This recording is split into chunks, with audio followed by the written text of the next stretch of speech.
और हम ही ने तुमको इब्तिदा में मिट्टी से पैदा किया, फिर तुम्हारी शक्ल सूरत बनाई, फिर फरिश्तों को हुक्म दिया कि आदम के आगे सजदा करो, तो सब ने सजदा किया, लेकिन इब्लीस कि वो सजदा करने वालों में शामिल ना हुआ।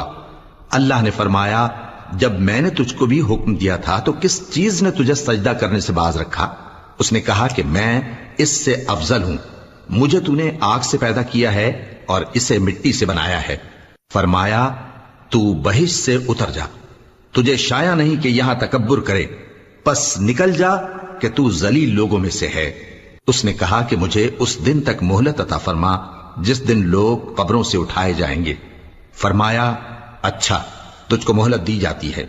बोला कि मुझे तो तूने गुमराह किया ही है, मैं भी तेरे सीधे रास्ते पर इनको गुमराह करने के लिए बैठूंगा, फिर इनके आगे से और पीछे से और दाएं से और बाएं से गरज हर तरफ से आऊंगा और तू